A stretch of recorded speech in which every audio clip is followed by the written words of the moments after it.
Give the call to the honourable member for Lawler. Thank you, Speaker. My question is to the Treasurer.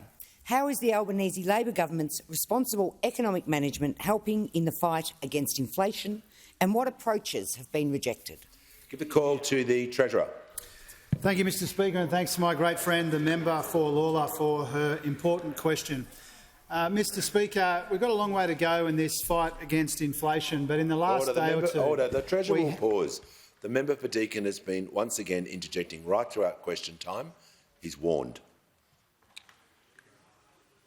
The Treasurer has the call. Thank you, Speaker. We've got a long way to go in this fight against inflation, but in the last day or two we've received some glowing endorsements of the inflation fighting plan that is key to our approach to the economy.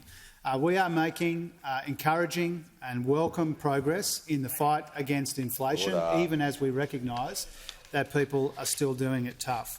Our strategy is responsible cost of living relief to take the edge off cost of living pressures without adding to inflation. It's budget repair, and it's investing in the supply side of the economy. And as I said, Mr Speaker, this has received some glowing endorsements in the last day or two.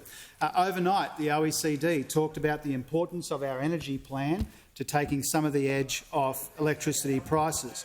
Deloitte Access Economics talked about the importance of our fiscal strategy overnight in this fight against inflation. Westpac, the economist there, said that our policies are putting downward pressure on inflation.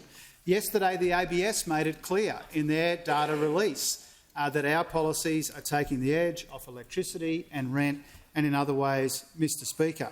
The IMF not that long ago said that our budget strategy is helping in the fight against inflation. When Fitch reaffirmed our AAA, they said that our fiscal policy is working with monetary policy in important and helpful ways. And when the Reserve Bank Governor was asked at estimates about our budget strategy, she said it was very helpful when it comes to the fight against inflation.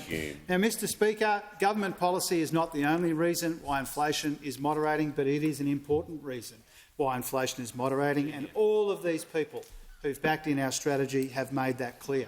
It's a key reason why the monthly inflation number came down from 5.6 to 4.9. It's a key reason why quarterly inflation, when it was 2.1 under them, is almost half that now at 1.2. Trim mean under them, inflation 1.5 in March before the election. It's 1.2 now. That's a hint for the Shadow Treasurer. 1.2 is smaller than 1.5, genius. And so, Mr Speaker, I say to the House, we're not getting carried away by the improvement in inflation. We know there's a long way to go. We know people are still doing it tough. But our policies are clearly helping, and others are making that very clear. The other thing that's clear, Mr Speaker, is if they had their way, electricity prices would be higher, rent would be higher, inflation would be higher, and wages would be lower. We're working for Australia, Mr Speaker. Our budget strategy is making welcome progress in this fight against inflation as we work to clean up the mess that those opposite left behind. The Shadow Treasurer was given an opportunity to sketch out an alternative today, and he didn't have one. The Treasurer's time has concluded.